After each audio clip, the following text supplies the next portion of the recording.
ഒന്നുമില്ലായ്മയിൽ നിന്നെന്നെ നിന്നുടെ ഛായയിൽ സൃഷ്ടിച്ചു. നിത്യമായി സ്നേഹിച്ചെന്നെ തൻ്റെ പുത്രനെ തന്നു രക്ഷിച്ചു നീ. ഒന്നുമില്ലായ്മയിൽ നിന്നെന്നെ നിന്നുടെ ഛായയിൽ സൃഷ്ടിച്ചു. നിത്യമായി സ്നേഹിച്ചെന്നെ തൻ്റെ പുത്രനെ തന്നു രക്ഷിച്ചു നീ. നിൻ മഹാകൃപയ്ക്കായി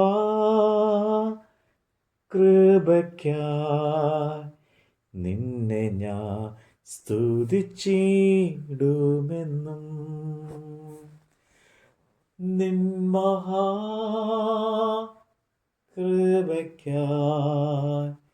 നിന്നെ ഞാൻ സ്തുതിച്ചിടുമെന്നും.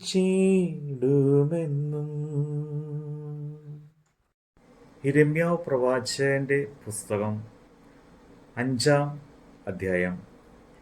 ന്യായം പ്രവർത്തിക്കുകയും വിശ്വസ്തത കാണിക്കുകയും ചെയ്യുന്നവൻ ഉണ്ടോ? ഒരുത്തനെ കാണുമോ എന്ന് യെരൂശലേമിന്റെ വീഥികളിൽ ചുറ്റി നടന്ന് അന്വേഷിക്കുകയും അതിൻ്റെ വിശാല സ്ഥലങ്ങളിൽ തിരിഞ്ഞ് അറിയുകയും ചെയ്യുവിൻ. കണ്ടു എങ്കിൽ ഞാൻ അതിനോട് ക്ഷമിക്കും.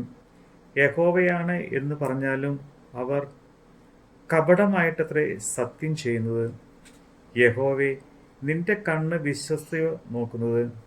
നീ അവരെ അടിച്ചു എങ്കിലും അവർ വേദനപ്പെട്ടില്ല. നീ അവരെ ക്ഷമിപ്പിച്ചു എങ്കിലും അവർക്ക് ബോധം കൈക്കൊള്ളുവാൻ മനസ്സിലായിരുന്നു. അവർ തങ്ങളുടെ മുഖം പാറയേക്കാൾ കടുപ്പമാക്കി. മടങ്ങി വരുവാൻ അവർക്ക് മനസ്സിലായിരുന്നു. അതുകൊണ്ട് ഇവർ അല്പന്മാർ, ബുദ്ധിഹീനർ തന്നെ. അവർ യഹോവയുടെ വഴിയും തങ്ങളുടെ ദൈവത്തിൻ്റെ ന്യായവും അറിയുന്നില്ല. ഞാൻ മഹാന്മാരുടെ അടുക്കൽ ചെന്ന് അവരോട് സംസാരിക്കും. അവർ യഹോവയുടെ വഴിയും തങ്ങളുടെ ദൈവത്തിൻ്റെ ന്യായവും അറിയും എന്ന് പറഞ്ഞു. എന്നാൽ അവരും ഒരുപോലെ നുകം തകർത്ത് കയറ് പൊട്ടിച്ചു കളഞ്ഞിരിക്കുന്നു. അതുകൊണ്ട് കാട്ടിൽ നിന്ന് ഒരു സിംഹം വന്ന് അവരെ കൊല്ലും. മരുപ്രദേശത്തിലെ ചെന്നായി അവരെ പിടിച്ചുകൊണ്ടുപോകും.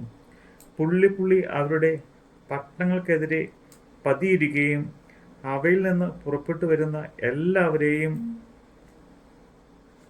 പറിച്ചു കീറിക്കളയും. അവരുടെ അതിക്രമങ്ങൾ വളരെയല്ലോ, അവരുടെ പിന്മാറ്റങ്ങളും പെരുകിയിരിക്കുന്നു. ഞാൻ നിന്നോട് ക്ഷമിക്കുന്നത് എങ്ങനെ? നിന്റെ മക്കൾ എന്നെ ഉപേക്ഷിച്ചു. ദൈവമല്ലാത്തവയെ ചൊല്ലി സത്യം ചെയ്തു വരുന്നു.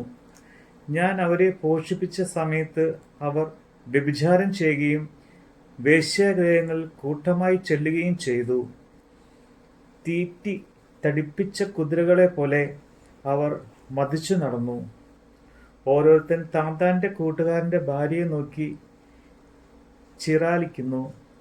ഇവ നിമിത്തം ഞാൻ സന്ദർശിക്കാതെ ഇരിക്കുമോ? ഇങ്ങനെയുള്ള ജാതിയോട് ഞാൻ പകരം ചെയ്യാതിരിക്കുമോ എന്ന് യഹോവയുടെ അരുളപ്പാട്. അതിൻ്റെ മതിലുകളിന്മേൽ കയറി നശിപ്പിൻ, എങ്കിലും മുടിച്ചു കളയരുത്. അതിൻ്റെ കൊമ്പുകളെ നീക്കിക്കളയുവിൻ, അവ യഹോവയ്ക്കുള്ളതല്ലോ. ഇസ്രയേൽ ഗൃഹവും യഹൂദ ഗൃഹവും എന്നോട് മഹാദ്രോഹം ചെയ്തിരിക്കുന്നു എന്ന് യഹോവയുടെ അരുളപ്പാട്. അവർ യഹോവയെ നിഷേധിച്ച് പറഞ്ഞത്, ഇത് അവനല്ല, നമുക്ക് ദോഷം വരികയില്ല. നാം വാളോ ക്ഷാമമോ കാണുകയില്ല. പ്രവാചകന്മാർ കാറ്റായി തീരും, അവർക്ക് അരുളപ്പാടില്ല. അവർക്ക് അങ്ങനെ ഭവിക്കട്ടെ. അതുകൊണ്ട് സൈന്യങ്ങളുടെ ദൈവമായ യഹോവ ഇപ്രകാരം അരുളി ചെയ്യുന്നു, നിങ്ങൾ ഈ വാക്ക് പറഞ്ഞുകൊണ്ട്, ഇതാ ഞാൻ നിന്റെ വായിൽ എൻ്റെ വചനങ്ങളെ തീയും ഈ ജനത്തിൻ്റെ വിറകുമാക്കും. അവർ അതിന് ഇരയായിത്തീരും. ഇസ്രയേൽ ഗൃഹമേ, ഞാൻ ദൂരത്തുനിന്ന് ഒരു ജാതിയെ നിങ്ങളുടെ നേരെ വരുത്തും എന്ന് യഹോവയുടെ അരുളപ്പാട്. അത് സ്ഥിരതയുള്ള ജാതി, പുരാതനമായൊരു ജാതി, ഭാഷ എനിക്ക് അറിഞ്ഞുകൂടാത്തതും വാക്ക് നിനക്ക് തിരിയാത്തതുമായൊരു ജാതി തന്നെ. അവിടെ ആവനാഴി തുറന്ന ശവക്കുഴി. അവർ എല്ലാവരും വീരന്മാരത്രേ. നിന്റെ പുത്രന്മാരും പുത്രിമാരും ഭക്ഷിക്കേണ്ടാവുന്നതിന്റെ നിളവും നിന്റെ ആഹാരവും അവർ ഭക്ഷിച്ചു കളയും. അവർ നിന്റെ ആടുകളെയും കന്നുകാലികളെയും തിന്നുകളയും. അവർ നിന്റെ മുന്തിരിവള്ളികളെയും അത്തിവൃക്ഷങ്ങളെയും തിന്നുകളയും. നീ ആശ്രയിക്കുന്ന നിന്റെ ഉറപ്പുള്ള പട്ടണങ്ങളെ അവർ വാൾ കൊണ്ട് ശൂന്യമാക്കി കളയും. എന്നാൽ അന്നാളിലും ഞാൻ നിങ്ങളെ മുടിച്ചു കളയുകയില്ല എന്ന് യഹോവയുടെ അരുളപ്പാട്.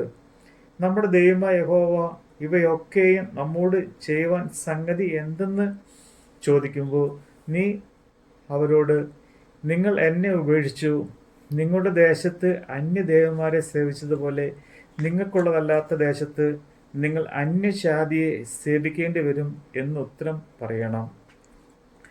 നിങ്ങൾ യാക്കോബ് ഗൃഹത്തിന് പ്രസ്താവിച്ച് യഹൂദിയിൽ പ്രസിദ്ധമാക്കേണ്ടതെന്നാൽ കണ്ണുണ്ടായിട്ടും കാണാതെയും ചെവി ഉണ്ടായിട്ട് കേൾക്കാതെയും ഇരിക്കുന്ന മൂഢന്മാരും ബുദ്ധിഹീനരുമായ ജനമേ, ഇത് കേൾപ്പീൻ. നിങ്ങൾ എന്നെ ഭയപ്പെടുന്നില്ലയോ? എൻ്റെ സന്നിധിയിൽ വിറക്കുകയില്ലയോ എന്ന് യഹോവയുടെ അരുളപ്പാട്.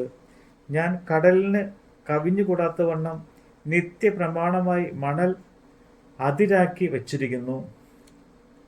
തിരകൾ അലച്ചിലാലും സാധിക്കുകയില്ല, എത്ര തന്നെ ഇരച്ചാലും അതിന് അതിർ കടക്കുകയില്ല. ഈ ജനത്തിനോ ഷഡ്യവും മത്സരവും ഉള്ളൊരു ഗൃഹവുമുണ്ട്.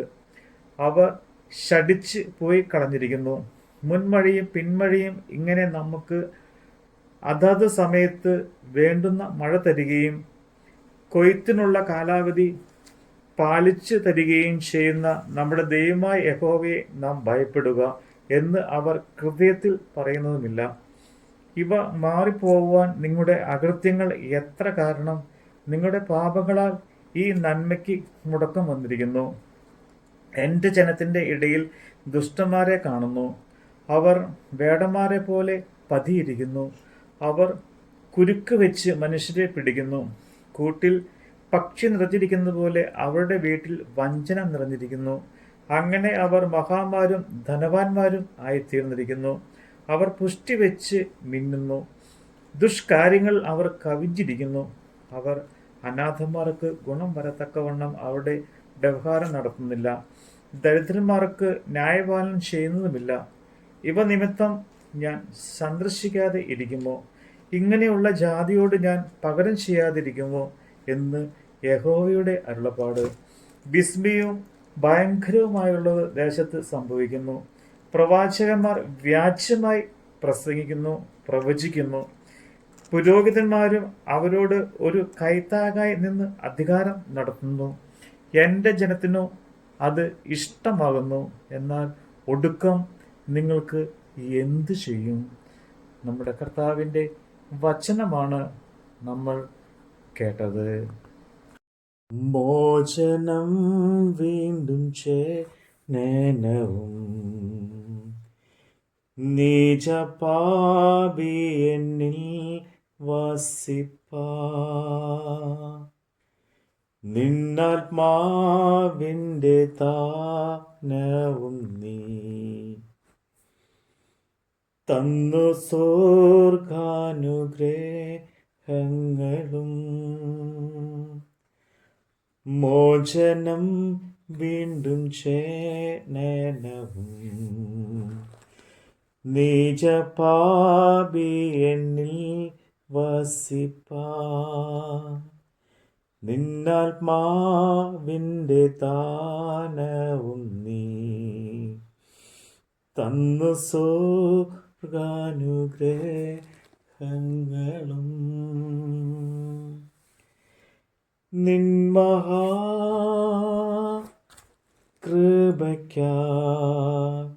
നിന്നെ ഞാൻ സ്തുതിച്ചിടുമെന്നും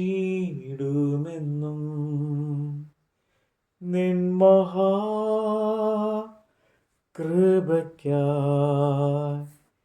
നിന്നെ ഞാൻ സ്തുതിച്ചിടുമെന്നും